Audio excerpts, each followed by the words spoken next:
Hello student, स्वागत है आपका ग्लोरियस स्टडी पॉइंट क्लासेस में। मैं Shivam Sharma. Students, class 10th के जो स्टूडेंट्स हैं, इस बार जो उनकी तैयारी करवानी है बहुत बेस्ट तरीके से तैयारी करवानी है और आपको पढ़ना भी बेस्ट तरीके से है। जो सिलेबस यूपीएससी ने यानी 2023 और 24 के लिए जो सिलेबस रिड्यूस हुआ है, उसके अकॉर्डिंग उत्तराखंड बोर्ड ने जो अपना सिलेबस अपनी साइट पर अपलोड किया है, उसमें कौन कौन से टॉपिक ऐसे हैं जो आपके हट चुके हैं, कौन कौन से टॉपिक आपके ऐसे हैं जो आपको पढ़ने हैं, सब आज के इस वीडियो में मैं क्लियर करूंगा आपको कि कैसे कैसे आपने अपने बोर्ड एग्ज़ाम की प्रिपरेशन करनी है, कौन कौन सा सिलेबस आपका आ रहा है, कौन कौन से टॉपिक आपके हट चुके हैं। सारा डिस्कशन किया जाएगा। कौन सी यूनिट कितने नंबर की आएगी, कौन सी यूनिट किस टाइप से आपसे क्वेश्चन पूछे जा सकते हैं। पहले हम आज के इस वीडियो में पूरा सिलेबस पे बात करेंगे। उसके बाद जो आपका नेक्स्ट वीडियो रहेगा वो मैं आपको बताऊंगा आप कैसे स्टेप बाय स्टेप स्टडी करेंगे। तो आज के इस वीडियो को पूरा देखना, क्योंकि इस बार की जो स्टडी रहने वाली है आपकी बहुत बेहतरीन रहने वाली है, क्योंकि सारा सिलेबस हम कवर करते हुए चलेंगे स्टेप बाय स्टेप। क्योंकि सिलेबस कवर करने से पहले आपको पता होना चाहिए कि आपको कैसे सिलेबस पढ़ना है, कौन सा सिलेबस पढ़ना है और कौन से टॉपिक आपको पढ़ने हैं। क्योंकि कई बच्चे पिछली बार भी बहुत ज़्यादा परेशान रहे कि सर हमें समझ नहीं आ पा रहा, कौन सा टॉपिक कटा हुआ है, कौन सा टॉपिक आ रहा है, हमें कुछ समझ नहीं आ रहा। बाद में क्या होता है, बच्चे फिर ये कहते हैं कि सर इंपॉर्टेंट क्वेश्चन बताओ, ये वाले क्वेश्चन बताओ, वो वाले क्वेश्चन बताओ। फिर उस टाइम रिजल्ट के टाइम पे सर हम पास होंगे या नहीं होंगे। तो आप स्टार्टिंग से ही, आज से ही समझ लीजिए कि आपने स्टडी स्टार्ट कर देनी है। जो मेन टॉपिक है वो आपको टॉपिक पढ़ने हैं, जैसा कि यूपीएससी यानी उत्तराखंड बोर्ड ने अपनी साइट पर अपलोड किया है। इस चीज़ की मैं आपको गारंटी देता हूँ कि आपका एक एक टॉपिक क्लियर करना मेरा काम है और वो मैं अपने चैनल के माध्यम से आपको क्लियर करके दूंगा। ठीक है, कई वीडियो ऑलरेडी पहले से अपलोड हैं, बट न्यू सिलेबस के अकॉर्डिंग अब आपको चैनल पर वीडियो देखने को ज़रूर मिलेंगे।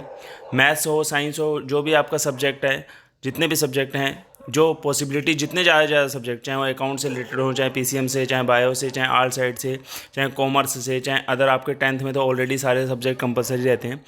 तो जितनी पॉसिबिलिटी बनेगी हर चीज़ के सब्जेक्ट का सॉल्यूशन आपको प्रोवाइड करवाया जाएगा। तो आइए वीडियो को स्टार्ट कर लेते हैं। चैनल पे नए हैं तो चैनल को सब्सक्राइब जरूर कर लेना और बेल आइकन को प्रेस कर लेना, ताकि आपको इसी तरीके का अपडेट मिलता रहे। सबसे पहले हम बात करेंगे क्लास 10th के सिलेबस की।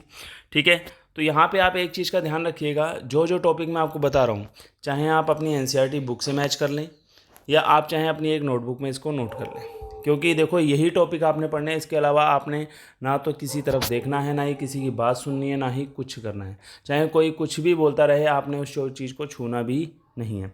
तो आइए स्टार्ट करते हैं। सबसे पहले हम बात करें कौन कौन सी यूनिट किस तरीके की आएंगी, क्योंकि ये ओरिजिनल सिलेबस है जैसा कि आपका यूपीएससी कहता है, यानी उत्तराखंड बोर्ड ने आपका सिलेबस दिया हुआ है। सबसे पहले हम देखेंगे क्लास 10th का। ये सभी बच्चे जानते हैं, 80 नंबर की थ्योरी हो गई है और 20 नंबर का इंटरनल असाइनमेंट हो गया है। ये ऑलरेडी सब बच्चे इस चीज़ से क्या वेरीफाई हो चुके हैं, संतुष्ट हैं, सेटिस्फाई हैं। तो यूनिट फर्स्ट जो है आपकी, आप देखेंगे 25 नंबर की, यानी सबसे महंगी यूनिट आप कह सकते हैं इसे, जो आपके पेपर पे सबसे महंगा इफेक्ट डाल सकती है, यानी सबसे तगड़ा इफेक्ट इसी का पड़ेगा। तो फर्स्ट यूनिट को तो आप डेफिनेटली श्योर होकर पढ़ेंगे, इसमें कोई आपको टॉपिक छोड़ना ही नहीं है। ठीक है, सेकंड यूनिट आपकी ये भी 25 नंबर के। देखिए, दो यूनिट आपकी ऐसी हैं जो आपको फर्स्ट डिवीजन से प्लस में ले जा सकती है, यानी 70 नंबर आपके बिना सोचे समझे आ सकते हैं। 50 नंबर ये यूनिट हो गए, 20 इंटरनल असाइनमेंट के हो गए, 70 नंबर आपके यहीं पक्के हो जाएंगे अगर आप ये दो यूनिट बिल्कुल ढंग से तैयार कर लेते हैं तो। उसके बाद थर्ड यूनिट आती है आपकी नेचुरल फिनोमिना, फिर आता है आपका इफेक्ट ऑफ इलेक्ट्रिक करंट, फिर आता है नेचुरल रिसोर्स। अब ये यूनिट 12, 13 और 5 नंबर की है। ठीक है, ये पूरी यूनिट, तीनों यूनिट लगभग 30 नंबर की हैं और वो खाली दो यूनिट आपकी 50 नंबर की हैं। इस चीज़ को समझना। ठीक है, आपकी नीचे वाली 3 यूनिट को आपने करना है, पढ़ना है। उनको कब पढ़ना है, पहले आपने फर्स्ट यूनिट और सेकंड यूनिट को पूरा कंप्लीटली निपटा देना है। अब फर्स्ट यूनिट और सेकंड यूनिट के अंदर कौन से टॉपिक आएंगे, क्या टॉपिक आएंगे, कैसे पढ़ना है उनको, वो भी मैं अभी आपको बताता हूँ। आइए आगे बढ़ते हैं वीडियो की तरफ। टोटल मिला के आपका 80 नंबर का पेपर हो गया है। अब हम बात करेंगे सबसे पहले केमिकल, उसकी केमिकल सब्सटेंस, यानी यूनिट फर्स्ट का जो चैप्टर का आपका यूनिट का नाम है वो है chemical substance and nature and behaviour. यहाँ पे आपके जितने भी केमिकल सब्सटेंस होंगे उनके नेचर एंड बिहेवियर की बात की जाएगी। अब यहाँ देखना टॉपिक आप कौन से, मैं हल्का हल्का रेड डॉट करता जाऊँगा, आप उन टॉपिक को समझते रहना। देखिए, इसके अंदर आपकी सबसे पहले केमिकल इक्वेशन इंक्लूड होंगी। ठीक है, जितनी भी केमिकल इक्वेशन है आपने उसको पढ़ना है। बैलेंस केमिकल इक्वेशन की प्रॉपर्टी क्या होती है उसको पढ़ेंगे आप, इससे ज़्यादा आपने कुछ नहीं पढ़ना। आप देखा लिखा है implements of balance chemical equation. अब बैलेंस इक्वेशन की कैसे जाती है, किसी इक्वेशन को आप बैलेंस करेंगे किस तरीके से करेंगे, ये आपने पढ़ना है। टाइप ऑफ रिएक्शन, ठीक है, type of chemical reaction, chemical reaction कितने कितने टाइप्स की होती हैं। जैसा पहला कॉम्बिनेशन, हालांकि ये मैं यहाँ बोल चुका हूँ ऊपर, यानी combination reaction, decomposition, displacement, double displacement, precipitation, endothermic, exothermic and oxidation and reduction. इसके अलावा कोई सा भी टॉपिक कुछ भी पूछा जाए आपसे, आपने बिल्कुल छूना तक नहीं है उसे, बिल्कुल भी नहीं पढ़ना उसे। बात समझे मेरी बात, बिल्कुल भी कुछ नहीं करना उसे। नेक्स्ट हम टॉपिक बात करेंगे एसिड एंड बेस की। आ जाते हैं नेक्स्ट टॉपिक के बाद एसिड एंड बेस पे। एसिड, बेसिस एंड सॉल्ट की बात करेंगे अब हम, ठीक है। Their definitions in terms of furnishing H plus ions and OH plus ions, OH minus sorry. Their definition in terms of furnishing of H plus and OH minus ions. Clear है, इसको आपने पढ़ना है। यानी आप एसिड एंड बेस की जो property है नॉर्मली उसे देख लेंगे, उसके अलावा इसमें कुछ नहीं है। आपकी बुक में एक टेबल भी बना होगा H आयंस और H प्लस आयंस और H minus OH minus ions का, ठीक है। जनरल प्रॉपर्टीज़, आपकी इसकी जनरल प्रॉपर्टीज़ पढ़नी है इनको। एसिड एंड बेस की जनरल प्रॉपर्टीज़ क्या होंगे, इनके एग्जांपल एंड यूजेस क्या होंगे, इसको आप पढ़ेंगे।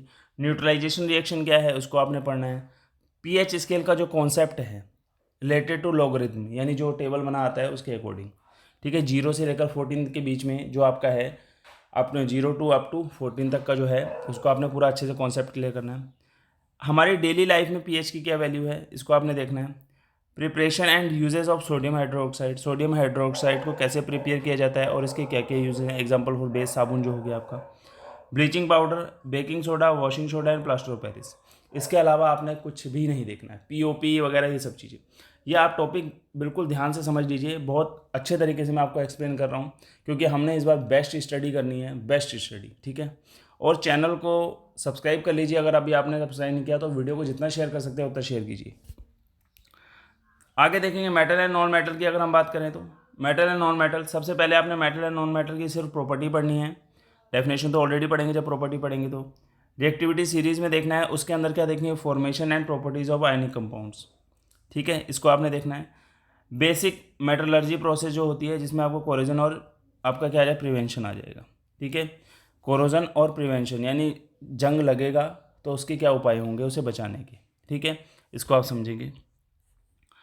अगर किसी बच्चे को क्लियर नहीं हो रहा है तो वो भी बता सकता है, ठीक है। इनके अलावा आपने कुछ टॉपिक नहीं पढ़ने हैं, मैं फिर से आपको बता रहा हूँ, जो टॉपिक के नाम आपको मैं लेके समझा रहा हूँ, इसके अलावा बुक में सब चीज़ों पे कट करते जाइएगा, वो नहीं पढ़ने, वो नहीं पढ़ने, ये छोटे छोटे टॉपिक आपको जरूर पढ़ने। Carbon and its compound, most important topic है। इसके अंदर आपको कोवेलेंट बॉन्ड पढ़ने हैं कार्बन के, ठीक है। वर्सेटाइल नेचर ऑफ कार्बन का आपको पढ़ना है, ठीक है। होमोलॉजियस सीरीज आप पढ़ेंगे। नोमेनोक्लेचर ऑफ कार्बन कंपाउंड आपने पढ़ना है, जो फंक्शनल ग्रुप से रिलेटेड रहते हैं। अब इसके अंदर कौन कौन से आएंगे, ये आपका हेलोजन आएगा, एल्कोहल आएगा, कीटोन आएगा, एल्डिहाइड आएगा, एल्केन और एल्काइन, ये एल्किन और एल्काइन सॉरी, ये आपने पढ़ना है, ठीक है, एल्केन और एल्काइंस, ठीक है। Difference between saturated hydrocarbons and unsaturated hydrocarbons, बहुत सिंपल चैप्टर है, बहुत प्यारा चैप्टर है। सारे वीडियो आपको चैनल पे मिलेंगे, टेंशन मत दीजिए, न्यू सिलेबस के according. Chemical properties of carbon compound, जैसे इसमें कंबशन आ जाएगा, ऑक्सीडेशन आ जाएगा आपका, एडिशन आ जाएगा आपका, सब्स्टिट्यूशन आ जाएगा, रिएक्शन, और एथेनॉल एंड एथेनॉइक की ओनली प्रॉपर्टीज़ एंड यूजेज। आपको खाली इसकी प्रॉपर्टीज़ पढ़नी है एथेनॉल और एथेनॉइक की, इसके अलावा आपको इसका कुछ नहीं पढ़ना है। इसके यूज कहाँ कहाँ होते हैं, इसको डीपली बनाने की वो कुछ नहीं पढ़नी है आपने। सोप एंड डिटर्जेंट क्या है, only definition not preparation. Micelle formation आपको नहीं पढ़ना है, मिसेल फॉर्मेशन हट चुका है, क्लियर है। तो ये था फर्स्ट यूनिट का। अब आ जाते हैं सेकंड यूनिट की तरफ। सेकंड यूनिट में आप देखेंगे काफ़ी कम सिलेबस है और अच्छा सिलेबस है, आपको बहुत ज़्यादा रिलैक्स मिलेगा अब इसमें। वर्ल्ड लाइफ में, लाइफ प्रोसेस में आप ओनली लिविंग बींग्स के बारे में पढ़ेंगे। बेसिक कॉन्सेप्ट न्यूट्रिशन के पढ़ने हैं आपने, बेसिक कॉन्सेप्ट मतलब जो क्या होता है न्यूट्रिशन। रेस्पिरेशन के बारे में आप पढ़ेंगे, ठीक है। ट्रांसपोर्टेशन और एक्सक्रीशन इन प्लांट, इनके बारे में आपने पढ़ना है। इनके बीच में डीपली नहीं जाना है, बस ये टॉपिक पढ़ने हैं ओनली, ठीक है। कंट्रोल एंड कोऑर्डिनेशन की अगर हम बात करें तो ट्रॉपिक मूवमेंट इन प्लांट, ये आपको देखना है, जैसे छुई मुई का पेड़ वगैरह हो गया। इंट्रोडक्शन ऑफ प्लांट हार्मोन्स, इनके बारे में आपको बताना है। Control and coordination in animal, इसको आप पढ़ेंगे, जैसे उसके अंदर क्या आएगा, उनका नर्वस सिस्टम ले रहे हैं, वॉलंटरी ले रहे हैं, इनवॉलंटरी एंड रिफ्लेक्स एक्शन हो गया, यानी chemical coordination and hormones animals में देखेंगे। केमिकल एंड कोऑर्डिनेशन में आप देखेंगे एनिमल हार्मोन्स के बारे में, इन चीज़ों को आप समझेंगे। नेक्स्ट देखना है रिप्रोडक्शन वाले चैप्टर में, reproduction in animals and plants. Asexual and sexual, reproductive health and need and other method of family planning, ठीक है, यानी सेक्स डिटर्मिनेशन वाला जो टॉपिक रहेगा वो भी आपका आएगा, हेरिडिटी वाला, ठीक है। Safe sex and HIV AIDS, आप कैसे HIV से सुरक्षा कर सकते हैं और एड्स से सुरक्षा, child bearing and women health, ठीक है, ये टॉपिक भी आपको पढ़ने हैं। हेरिडिटी की अगर हम बात करें, हेरिडिटी मेंटल कंट्रीब्यूशन आप पढ़ेंगे, law of inheritance of trade यानी जो मटर प्लांट वाला है उसको आपने पढ़ना है, सेक्स डिटर्मिनेशन आपने पढ़ना है, नॉर्मली है। सेकंड यूनिट आपकी इतनी सी है, आराम से उड़ा सकते हैं इसे। अब नेचुरल फिनोमेना की हम बात करेंगे। नेचुरल फिनोमेना में आपका जो चैप्टर आएगा वो आपका आएगा रिफ्लेक्शन ऑफ लाइट वाला, ठीक है।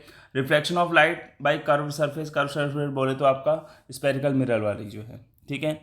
Image formed by the spherical mirror, centre of curvature, principal axis, principal focus, focal length, mirror formula.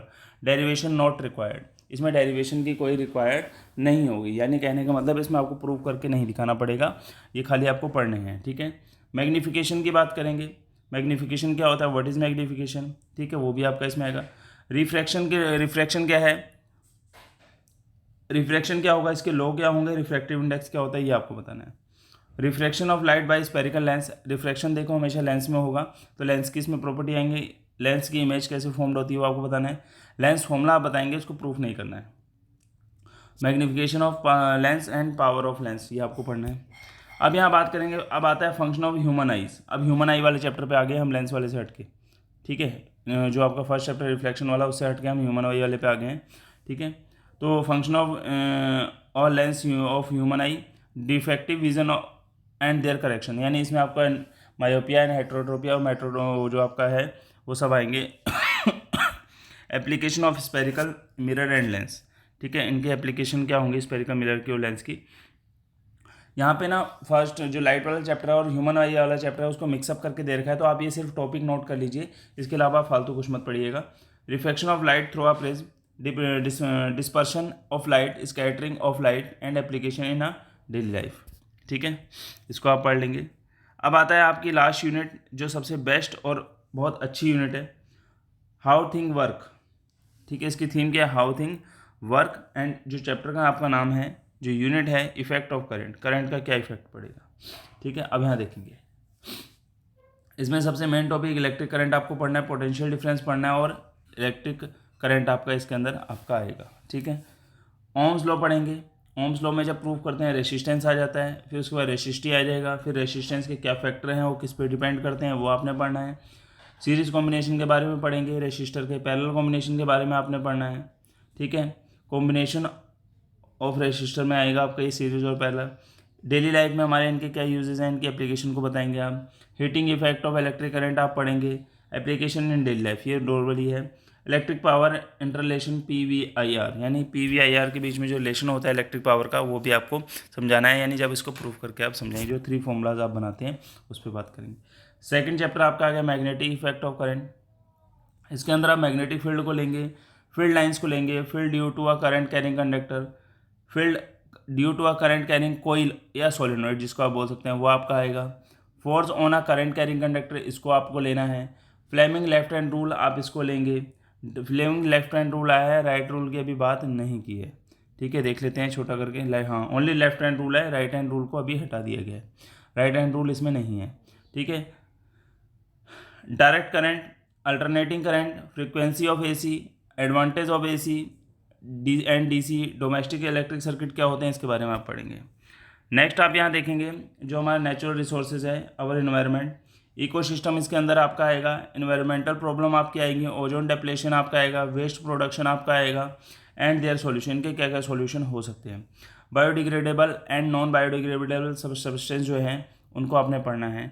ये तो था आपका सारा थ्योरेटिकल पोर्शन, इसके अलावा आपको कुछ भी नहीं पढ़ना है, चाहे आप एक पेन कॉपी लेके इन टॉपिक्स को अच्छे से नोट कर लीजिए कि हाँ हमने यही टॉपिक पढ़ना है, और अपने स्कूल वाले टीचर्स को भी बताइए सर हमें इसके अलावा कुछ मत पढ़ाइए, बस इतना ही समझाइए, ठीक है, क्योंकि हमारे जो UPSC का सिलेबस यानी उत्तराखंड बोर्ड का सिलेबस है वो यही है, डेफिनेटली श्योर यही है, ठीक है, आप प्रूफ के साथ कह सकते हैं, इसमें कोई दो राय नहीं है। अगर कोई हिंदी मीडियम स्कूल में पढ़ते हैं तो उनके लिए भी वीडियो जल्द से जल्द अपलोड होगा, हालांकि वो भी ये समझ चुके होंगे, इतना तो कोई भी वो नहीं होता, ना समझ, यानी जो थोड़े बहुत इंग्लिश के वर्ड ना समझ पाए। बट यह है कि अगर उन्हें फिर भी प्रॉब्लम है तो मैं फिर भी उनके लिए वीडियो अपलोड करूँगा, टेंशन ना लें, जल्दी उनके लिए भी हिंदी में वीडियो अपलोड हो जाएगा। अब बात करते हैं आपके इंटरनल असाइनमेंट की। उसमें फिजिकल प्रैक्टिकल होगा आपका, फिर केमिस्ट्री का प्रैक्टिकल होगा, बायोलॉजी प्रैक्टिकल आपका अलग अलग होगा। और जो सेशन वर्क होते हैं आपके, जैसे ये यूनिट टेस्ट वगैरह हो गए, ये सब नंबर आपको कौन देंगे? टीचर देंगे, जिसके अंदर आपके कॉन्टीन्यूस यूनिट टेस्ट आपके इंक्लूड किए जाएंगे। वो सब डिपेंड करता है टीचर्स पे, ठीक है। तो ये internal assignment all over based रहता है आपके स्कूल वाले टीचर्स पे। तो उनसे जितनी आपकी अच्छी बातचीत है उतने अच्छे आपको नंबर मिलेंगे। ये तो ऑलरेडी पुराना रूल है, जितना अच्छा काम करोगे वैसा नंबर मिलेगा। तो आज के इस वीडियो में साइंस का मैंने सारा सिलेबस आपको क्लियर कर दिया है। तो आशा करता हूँ वीडियो आपको बहुत अच्छा लगा होगा। तो वीडियो को जितना शेयर कर सकते उतना शेयर कीजिए। मिलते हैं नेक्स्ट सिलेबस का नेक्स्ट वीडियो के साथ। Thank you.